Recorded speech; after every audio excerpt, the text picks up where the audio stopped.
Nothing says midlife crisis like finding divorce papers under your birthday cake. But let me back up a bit, because this story starts like most disasters, with a woman who thought she was smarter than everyone else. My name is Grant Holloway, and until 3 months ago I thought I had a pretty decent life. Software developer, nice house in the suburbs, wife who sold real estate and made good money. The kind of setup that looks perfect on Facebook but feels like slowly drowning in lukewarm water. Before we dive deeper into this story, I have one small request.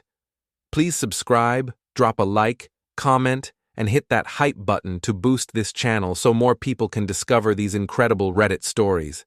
Lena, my soon-to-be ex-wife, had been acting strange for months. Late nights, locked phone, that particular brand of coldness that comes when someone's already mentally moved out, but hasn't told you yet. She'd look at me across the breakfast table like I was a piece of furniture she was considering replacing. "Some men know how to treat a woman properly," she'd say, usually while scrolling through her phone. Real subtle, Lena. The first crack in my denial came from Jason, my coworker, and the closest thing I have to a best friend. He forwarded me a photo he'd seen on Instagram. Lena holding hands with some guy at Romano's, the fancy Italian place downtown. The timestamp showed last Tuesday, which was supposedly her late client meeting. "Dude, I'm sorry," Jason texted, "but you need to see this." The guy was Adrian Lowe, a property developer who looked like he spent more on his haircut than I spent on groceries. Tall, tanned, the kind of artificially perfect smile that screamed, "I drive a BMW and call it my baby." I stared at that photo for about 20 minutes, feeling something cold settle in my stomach. Not heartbreak exactly, more like the relief you feel when a shoe finally drops. I'd been waiting for this moment without realizing it. That's when Tara walked into my life, or rather, back into it. Tara Miles was Lena's younger sister, and everything Lena wasn't. Where Lena was calculated, Tara was spontaneous. Where Lena had become cold, Tara radiated warmth. She was an interior designer with actual talent, not just someone who rearranged other people's furniture and called it art. She showed up at our house the day after I saw the photo, ostensibly to drop off some design magazines for Lena. But Lena wasn't home, another client meeting, so it was just us. "You look like hell," Tara said, settling onto our couch like she belonged there. She was wearing jeans and a green sweater that made her eyes look like emeralds. I'd always noticed she was beautiful, but I'd been married to her sister, so I'd filed that observation away in the "don't go there" part of my brain. "Thanks. You really know how to make a guy feel special." She laughed, and it was the first genuine sound I'd heard in our house for months. "Grant, can I ask you something?" "Shoot. Are you happy?" The question hung in the air like smoke. I could have deflected, made a joke, changed the subject. Instead, I told her the truth. "No, I don't think I have been for a long time." Tara nodded like she'd expected that answer. "You deserve better than what she's giving you." "What's that supposed to mean?"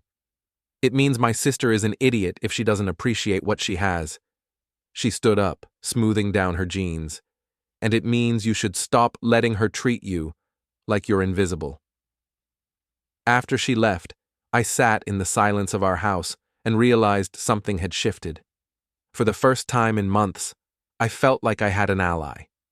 The next few weeks were a blur of detective work that would have made Sherlock Holmes proud. I started paying attention to Lena's patterns, her lies, the way she'd come home smelling like expensive cologne that definitely wasn't mine. Mara, Lena's best friend and professional enabler, was a goldmine of information if you knew how to listen. She'd come over for their weekly gossip sessions, and I'd work in the next room with my laptop, pretending to code while actually eavesdropping. "He's so clueless," Mara said one Thursday evening, her voice carrying through the thin walls. "Lena says Adrian is incredible, like incredible, incredible. She's never been happier." "What about Grant?" Mara continued. "What about him? He's fine. He'll figure it out eventually." That was the moment I realized my wife wasn't just cheating, she was laughing about it. The cold thing in my stomach turned into something harder, sharper, something that tasted like revenge. My birthday was coming up, and Lena was acting unusually interested in celebrating. She kept asking what I wanted, where I wanted to go, what kind of cake I preferred. I should have known she was planning something, but I was too busy planning something of my own. I'd been documenting everything. Photos, timestamps, credit card receipts that didn't match her stories. I had enough evidence to bury her in divorce court, but I wanted something more satisfying than just winning. I wanted her to know that she'd underestimated the wrong guy. Tara had been helping, though she didn't know the full extent of my plans. She'd come by when Lena was out, and we'd talk for hours, about everything and nothing, about the life I thought I wanted and the one I was actually living. "You know," she said one afternoon, "I always thought Lena was crazy for not appreciating you more." "Yeah? Why's that?" "Because you're actually a good guy. You're funny, you're smart, and you give a damn about people. That's rare." I felt something shift between us in that moment, some invisible line being crossed. She was looking at me differently, and I was looking back the same way. "Tara, I know," she said quietly. "Wrong time, wrong situation. But when this is all over, when you're free of her, maybe we could see what happens." The morning of my birthday arrived gray and drizzling, which felt appropriate. Lena was unusually cheerful, humming as she made coffee and actually kissing my cheek when she handed me a cup. "Happy birthday, honey. I have a special surprise for you tonight." "Can't wait," I said, and I meant it. That evening, she made dinner. Actually cooked, which should have been my first warning sign. She'd invited Tara over, which was my second, but I played along, made jokes, pretended everything was normal. After dessert, Lena disappeared into the kitchen and came back with an envelope instead of a cake. "I wanted to give you something really special this year," she said, her smile bright and sharp. "Something that would change your life." I opened the envelope already knowing what I'd find. Divorce papers, neatly prepared and ready for my signature. She'd even put little yellow sticky notes where I needed to sign. "Surprise," she said, like she was announcing a vacation to Hawaii. I looked at the papers, then at her, then at Tara, who was staring at her sister with something that might have been disgust. "Wow," I said. "This is unexpected." "I know it's a shock, but Grant, we both know this marriage is over. This way we can both move on and be happy." "Move on to Adrian, you mean?" Her face went pale, then red. How did I know?" "Lena, you've been about as subtle as a brick through a window." Tara was watching this exchange with fascination, like she was seeing her sister clearly for the first time. "Look," Lena said, recovering her composure. "I didn't want it to happen this way, but you fell in love with someone else. Someone who treats you right. Someone who appreciates you." I was quoting her own words back to her, and she had the grace to look embarrassed. "Yes, exactly." I picked up the pen she'd thoughtfully provided and signed my name on every yellow sticky note. Fast, decisive strokes that felt like freedom. "There," I said, sliding the papers back to her. "Happy birthday to me." But here's where things got interesting. As I was signing away my marriage, Tara stood up and moved closer to my chair. Close enough that I could smell her perfume, see the gold flecks in her green eyes. "Grant," she said, her voice soft but carrying clearly, "I need to tell you something." Lena looked up from the papers, suddenly wary. "I've been waiting for this day for 3 years," Tara continued.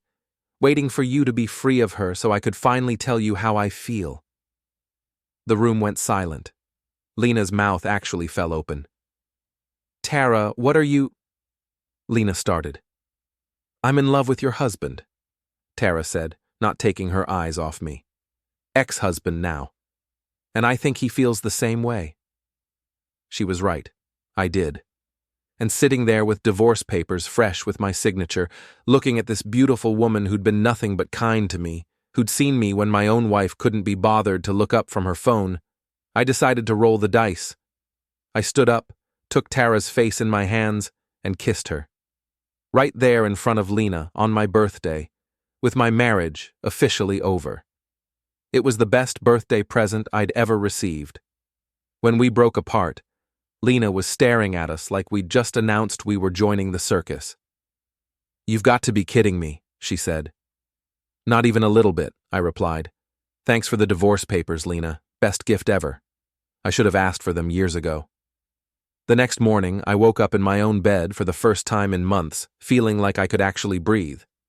Lena had stormed out after our little birthday surprise, muttering about lawyers and betrayal and how she never saw this coming. The irony was so thick, you could cut it with a knife.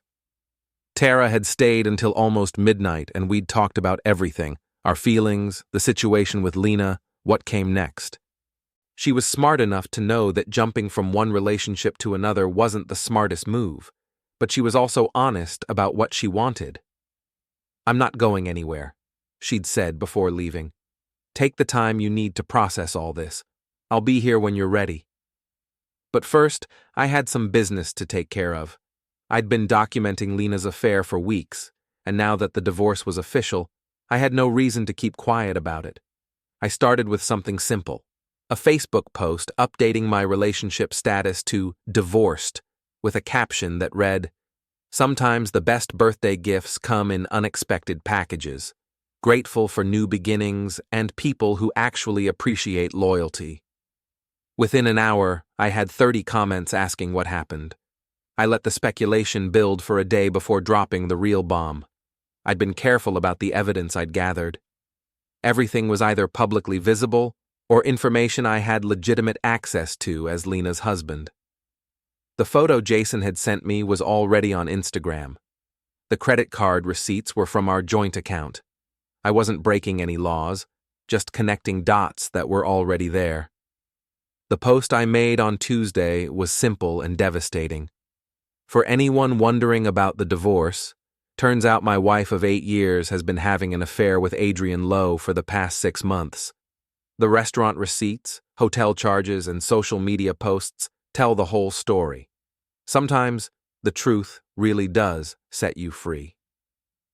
I attached 3 photos: the Instagram shot of Lena and Adrian holding hands, a screenshot of a hotel charge on our credit card from a day Lena claimed to be showing houses across town, and a photo of Adrian's BMW in our driveway taken from our security camera, time-stamped during a day when Lena said she was working alone.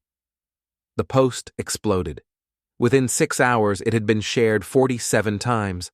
By the end of the day, it was making rounds in local Facebook groups, real estate forums, and even some of Adrian's business circles.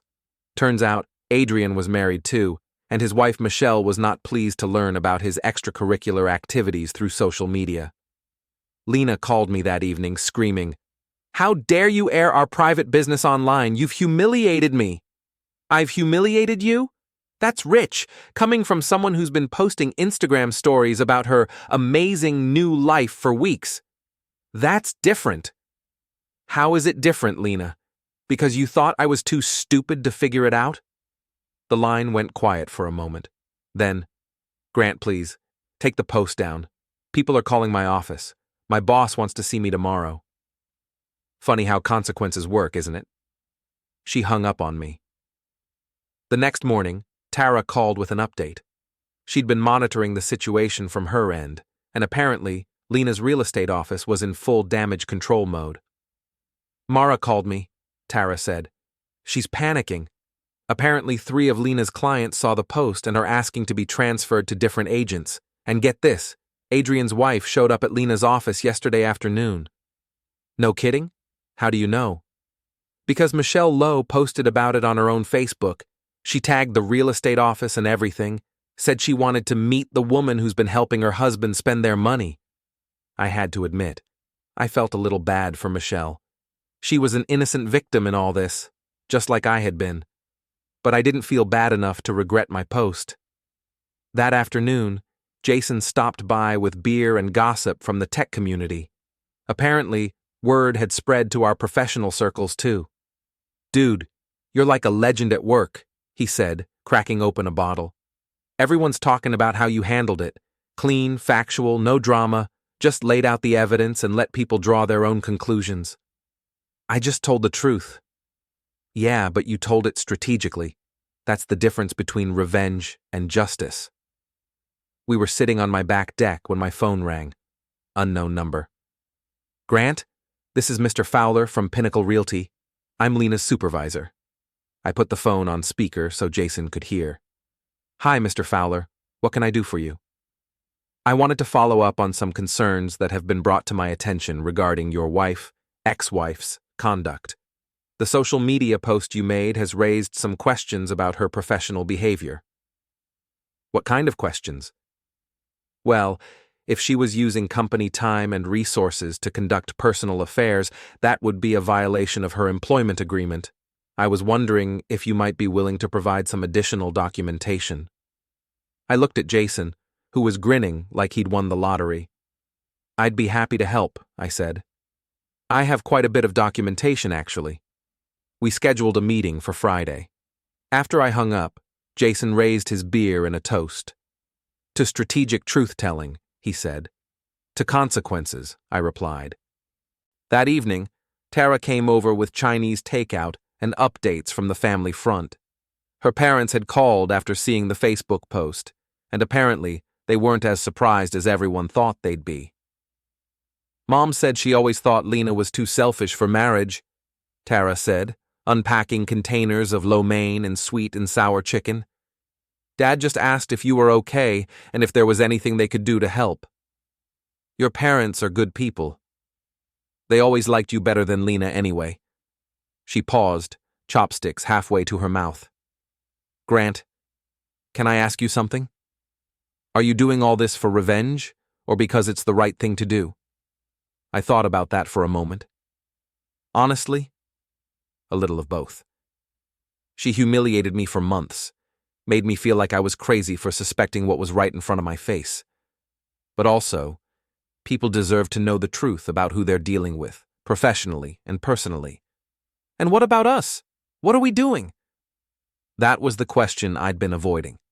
Tara and I had been spending more time together, and the attraction was undeniable. But I also knew that jumping from one relationship to another, especially with my ex-wife's sister, was a recipe for disaster if we weren't careful. "I think we're taking it slow," I said. "I think we're being smart about this." She smiled. "Good answer." My phone buzzed with a text from an unknown number. "You think you're clever, but you have no idea what you're messing with. Back off before you regret it." I showed the text to Tara, who frowned. "That sounds like Adrian," she said. "Yeah, it does. Want to bet he's feeling the heat from his wife? What are you going to do about it?" I deleted the text and smiled. Absolutely nothing. Let him sweat. But I was lying. I wasn't going to do nothing. I was going to do something much worse. I was going to let him destroy himself. The meeting with Mr. Fowler went better than I'd expected. I brought printouts of credit card statements, hotel receipts, and a timeline of Lena's client meetings that corresponded with charges at restaurants and hotels around the city. I also brought screenshots of her social media posts that showed her at locations that didn't match her reported work schedule. "This is quite thorough," Mr. Fowler said, reviewing the documents. "And you're certain about these dates?" "Positive. I started documenting everything when I got suspicious. I'm in software development. Documentation is what I do." He nodded grimly. "Mr. Holloway, I want you to know that Pinnacle Realty takes professional conduct very seriously. If an employee is using company resources for personal activities, or if their personal conduct reflects poorly on the company, we have to take action." "I understand. We'll be conducting our own investigation, but this information is very helpful. Thank you for bringing it to our attention." I left the meeting feeling like I'd just lit a very long fuse. It might take time, but the explosion was inevitable. That weekend, Lena's world started falling apart, in earnest. Pinnacle Realty suspended her pending their investigation. Adrian's wife filed for divorce and posted about it on every social media platform she could find, naming Lena specifically. And somehow, I swear I had nothing to do with this, someone leaked screenshots of the group chat between Lena, Mara, and their other friends, where they'd been gossiping about the affair and laughing about how clueless I was. The screenshots showed up on a local Facebook gossip group, and from there, they spread like wildfire. Suddenly, everyone could see exactly what Lena and her friends really thought about marriage, loyalty, and the men in their lives. Mara called Tara in tears, claiming her phone had been hacked at a bar downtown. Apparently, she'd left it on the table while she went to the bathroom, and when she came back, someone had already accessed her messages. "She's completely panicking," Tara told me. "The screenshots make all of them look terrible. Mara's husband saw them and is asking questions about her own behavior." "What goes around comes around," I said. "Grant, I didn't hack anyone's phone. I don't even know how to do that. But I also don't feel sorry for people who get caught talking trash about others." That Sunday evening, my doorbell rang. I looked through the peephole and saw Adrian standing on my front porch, looking like he hadn't slept in days. His usually perfect hair was disheveled, and his expensive shirt was wrinkled. I opened the door but left the chain latch on. "We need to talk," he said. "No, we don't. Look, this has gone far enough. You've made your point, but you're destroying innocent people now." "Innocent people?" I laughed. "Adrian, you're married. Lena was married. The only innocent people in this situation are your wife and me, and we're the ones who got cheated on. Michelle filed for divorce. She's taking half of everything. Good for her." His face turned red. "You don't understand. I have business deals pending. This publicity is hurting me." "Then you should have thought about that before you decided to sleep with my wife." "Grant, please. I'll pay you. Whatever you want. Just stop posting about this online." I stared at him through the crack in the door. This man who'd looked so confident holding hands with my wife, who'd probably laughed about the stupid husband who didn't know what was happening in his own marriage, was now begging me to stop telling the truth about his actions. "Adrian, I want you to listen to me very carefully. I'm not posting anything online anymore. I don't need to. The truth is out there now, and it's spreading all by itself. That's what happens when you build your happiness on other people's pain. Eventually, it collapses." "This isn't over," he said. "Yes, it is. Your marriage is over, your reputation is over, and whatever you thought you had with Lena is definitely over. The only question now is whether you're going to accept that with some dignity or keep making it worse for yourself." I closed the door and watched through the peephole as he stood there for another minute before walking back to his car. His BMW had a long scratch down the side that definitely hadn't been there before. Someone in the neighborhood was apparently not a fan of cheating husbands. As I watched him drive away, my phone buzzed with a text from Tara. "Lena just called Mom crying. She wants to work things out with you. Apparently she's realized what she's lost."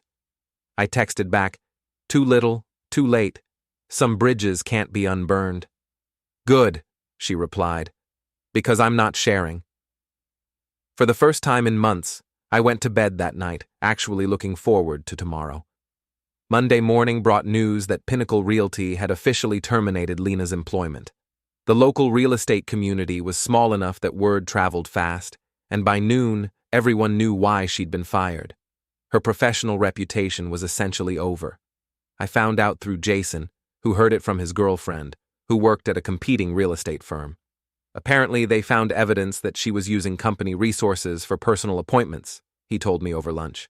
Company car, company credit card, even company listings to impress her boyfriend. Her boss was not happy. "Play stupid games, win stupid prizes," I said. That afternoon, Tara called with an update from the family drama front. "Lena showed up at my apartment last night," she said. "She was drunk and crying, begging me to talk to you about giving her another chance." "What did you tell her?" I told her that ship had sailed, hit an iceberg, and sunk to the bottom of the ocean. Then I told her that if she ever came to my place drunk again, I'd call the police. How did she take that? About as well as you'd expect. She called me some names I won't repeat and said I was a terrible sister for stealing her husband. You didn't steal anything. She threw me away, remember?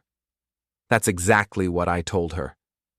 That evening, I decided to take a drive through the old neighborhood where Lena had been renting a small apartment since our separation.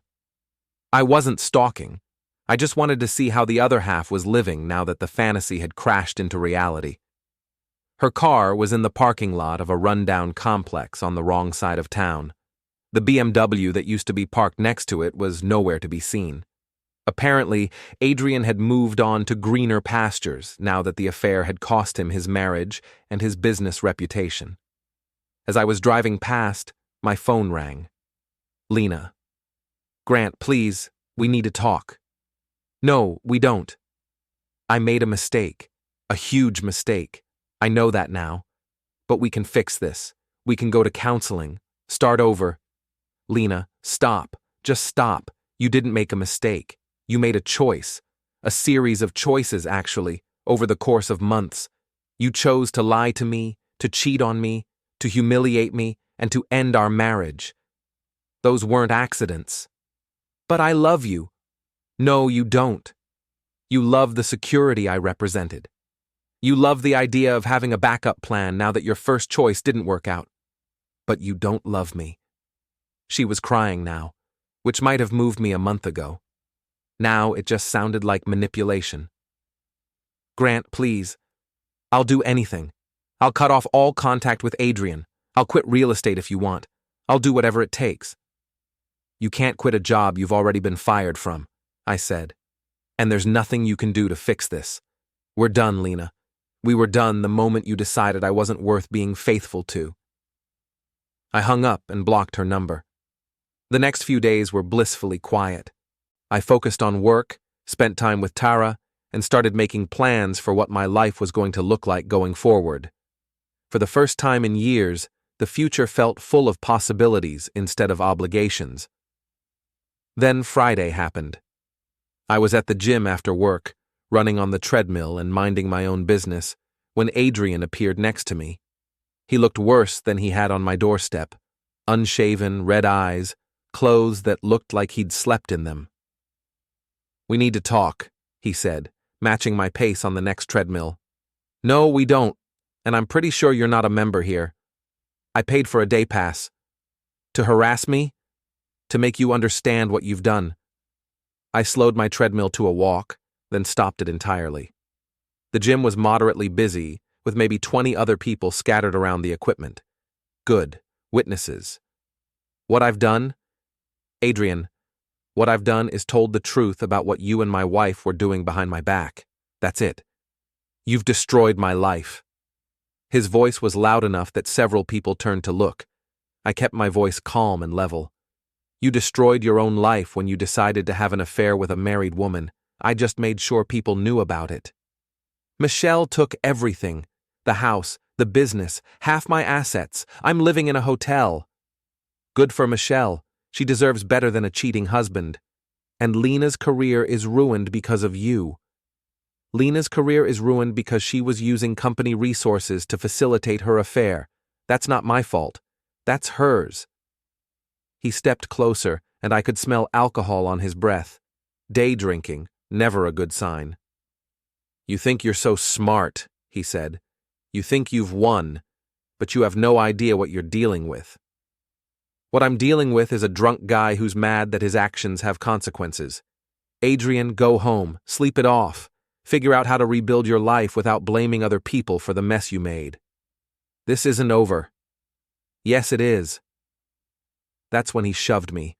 It wasn't a hard shove, but it was unexpected, and I stumbled backward into the treadmill behind me. The gym went quiet as everyone turned to watch. Feel better? I asked, straightening up. Because that's assault, and we're in a room full of witnesses. He swung at me then, a wild, drunken punch that I saw coming from a mile away. I ducked, and his momentum carried him forward. I grabbed his arm, used his own weight against him, and sent him sprawling onto the gym floor. The entire gym was watching now, and someone was already calling security. "Stay down," I told him. "You're drunk, you're embarrassing yourself, and you're about to get arrested if you don't walk away right now." But Adrian wasn't done making bad decisions. He got up and came at me again, this time with both hands extended like he was going to grab me by the throat. I sidestepped, grabbed his wrist, and twisted his arm behind his back.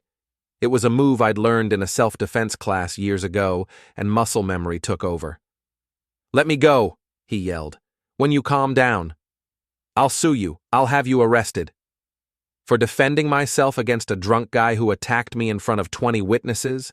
Good luck with that. Security arrived then, 2 guys who looked like they bench-pressed small cars for fun. They took one look at the situation and made their decision. "Sir, we're going to need you to come with us," one of them said to Adrian. "He attacked me," Adrian protested. "Actually," said a woman who'd been on the elliptical machine nearby, "we all saw you throw the first punch. This guy was just defending himself." 3 other people nodded in agreement.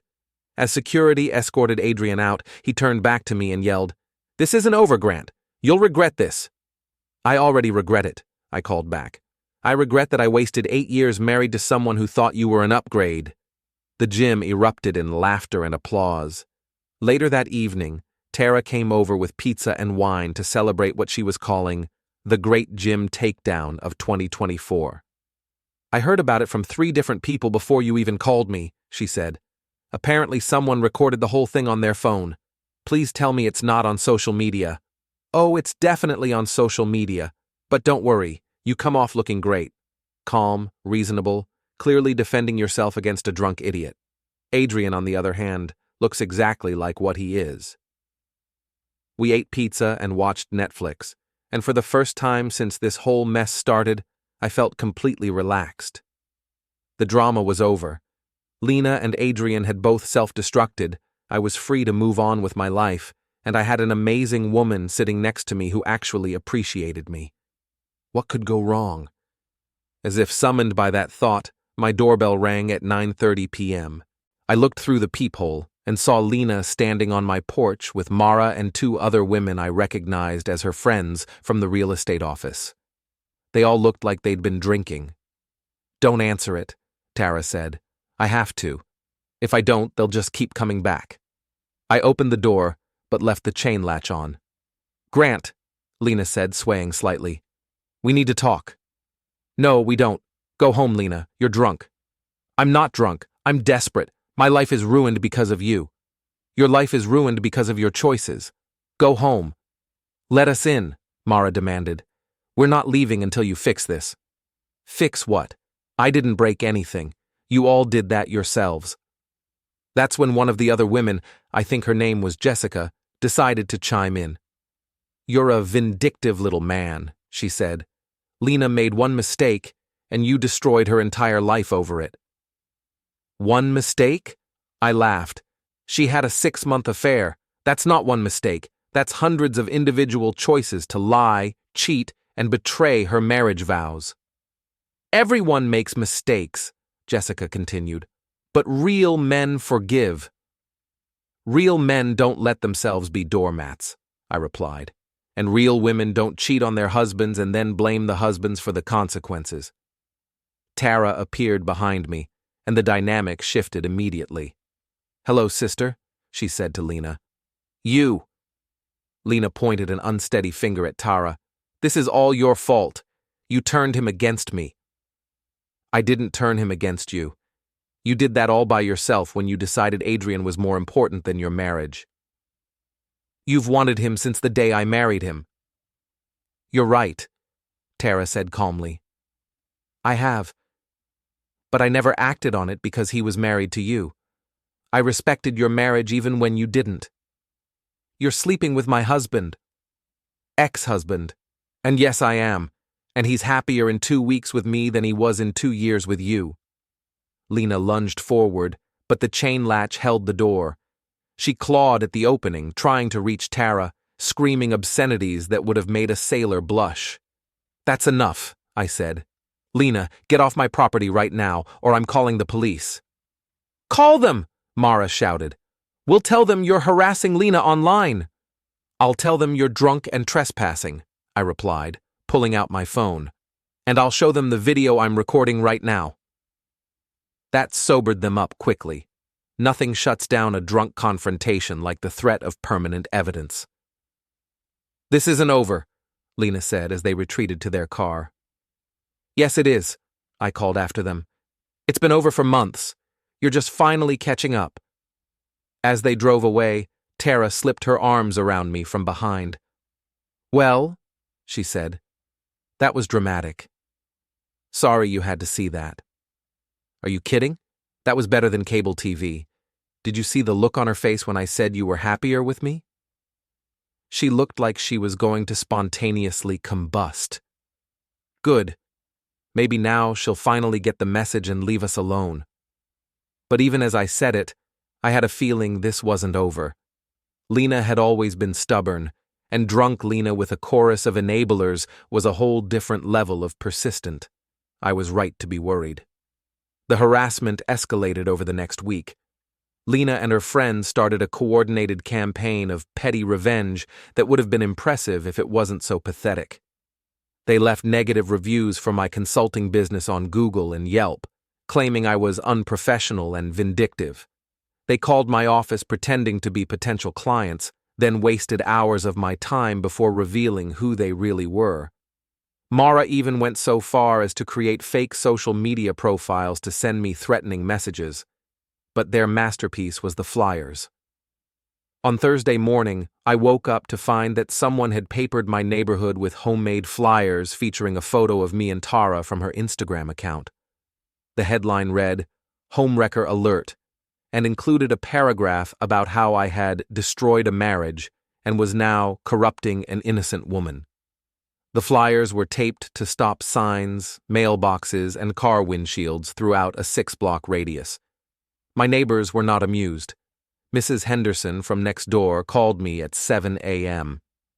"Grant, dear, I don't know what's going on, but someone's been very busy overnight. You might want to take a look outside." I spent 2 hours that morning collecting flyers while neighbors watched from their windows and asked questions I didn't want to answer. By the time I was done, I had a garbage bag full of Lena's handiwork and a very clear understanding that this situation was spiraling out of control. Tara arrived as I was stuffing the last of the flyers into my trash can. "I saw them on my way over," she said. "They hit my neighborhood too. This is insane. She's completely lost her mind. Grant, I think we need to call the police. This is harassment." "With what evidence? She didn't sign her name to anything. The photo came from my Instagram account. They had to access my profile to download it." "That's not illegal if your account is public." Tara pulled out her phone and showed me a series of text messages from unknown numbers, all sent between 2 and 4 a.m. "Your boyfriend destroyed my life. Hope you're happy with your sister's leftovers. He'll cheat on you too. That's what men like him do. You're a home-wrecking whore just like him." "Okay," I said. "Now we call the police." Officer Martinez was professional and sympathetic, but not particularly optimistic about our chances of prosecution. "Harassment is hard to prove unless there are direct threats of violence," she explained. "Mean text messages and flyers, while unpleasant, don't usually rise to the level of criminal behavior." "What about the fake business reviews?" I asked. "That's more of a civil matter. You could sue for defamation, but it would be expensive and time-consuming." "So there's nothing you can do?" "I can file a report, which creates a paper trail if this escalates, and I can have a patrol car drive by your house more frequently for the next few days. Beyond that, my advice is to document everything and avoid any contact with these people." After Officer Martinez left, Tara and I sat on my couch and tried to figure out our next move. "Maybe I should just talk to her," Tara said. "Sister to sister, try to make her understand that this isn't helping anyone." "Absolutely not. She's not rational right now. Talking to her will just give her more ammunition." "Then what do? We wait. People like this always overplay their hand eventually. When they do, we'll be ready. I didn't have to wait long. Friday evening, I was working late in my home office when I heard a car door slam in my driveway. I looked out the window and saw Adrian's BMW parked behind my car, blocking me in. Adrian was standing next to his car, talking on his phone. Even from a distance, I could tell he was agitated. He kept gesturing wildly and pacing back and forth. I called Tara, who was at her apartment across town. "Adrian's in my driveway," I told her. "I think he's drunk again. Call the police." "I will if he tries to come to the door. Right now, he's just standing in my driveway. Grant, be careful. Desperate people do stupid things." After about 10 minutes, Adrian hung up his phone and walked toward my front door. I met him on the porch before he could ring the bell. "You need to leave," I said. "We need to talk." "No, we don't. Get off my property." "Look, I know we got off on the wrong foot. Adrian, you had an affair with my wife. There is no right foot. But maybe we can work something out. A business arrangement." That got my attention. "What kind of business arrangement?" "I'll pay you $50,000 to post a public apology online. Say you made a mistake, that you misunderstood the situation. Clear my name and Lena's." I stared at him. "You want to pay me to lie?" "I want to pay you to help us move on with our lives." "By pretending you didn't cheat on your wives?" "By letting the past stay in the past." "Adrian, even if I wanted to help you, which I don't, it wouldn't work. Your wife already filed for divorce. My divorce from Lena is already final. The damage is done. But my business reputation is shot because you made terrible choices. Money can't fix that." His face darkened. "You self-righteous piece of garbage. You act like you're so much better than everyone else. I'm not better than anyone. I'm just not a cheater. You stole Lena's sister." "I didn't steal anyone. Tara made her own choice just like Lena made hers. This is all your fault." "No, Adrian. This is all your fault. You chose to have an affair. You chose to destroy your marriage. You chose to help destroy mine.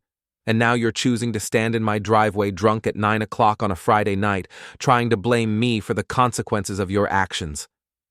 He stepped closer, and I could smell the alcohol on his breath again.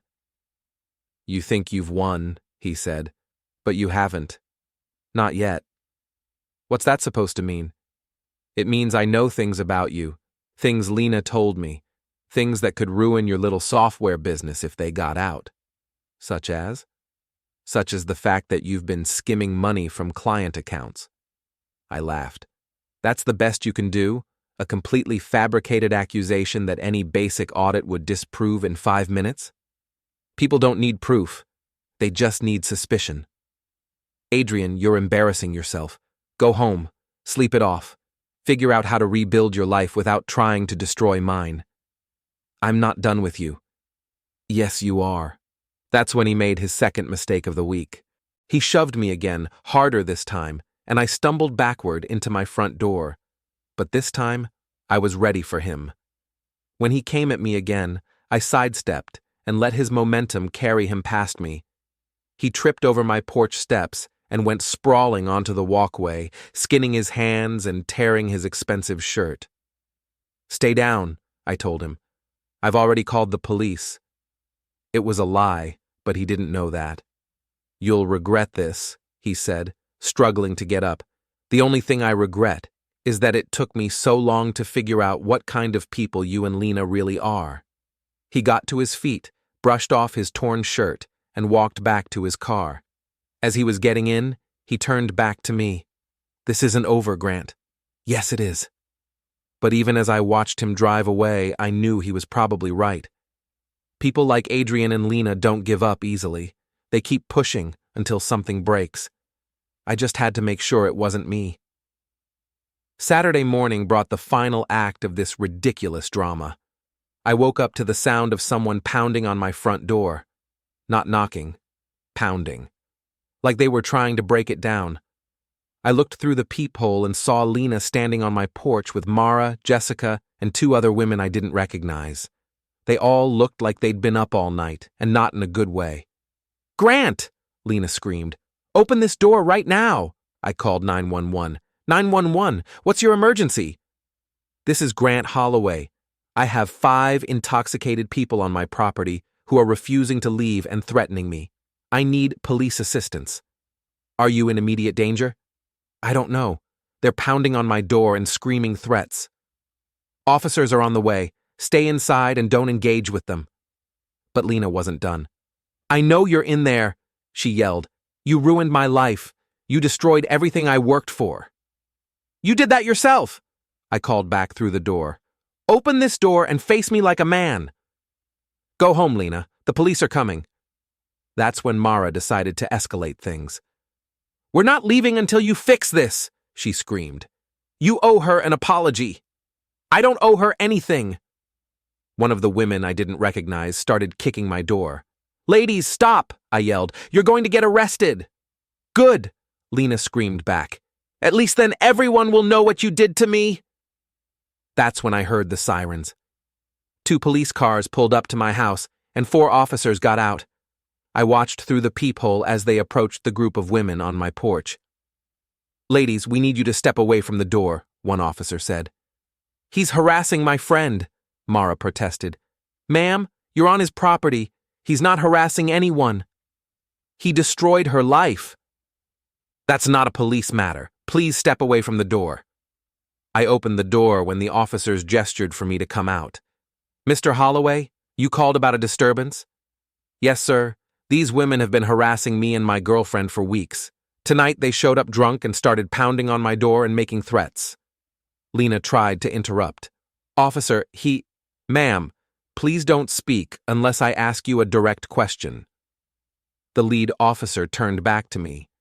Have you asked them to leave your property? Multiple times. And they refused? Yes, sir. He nodded and turned to the group of women.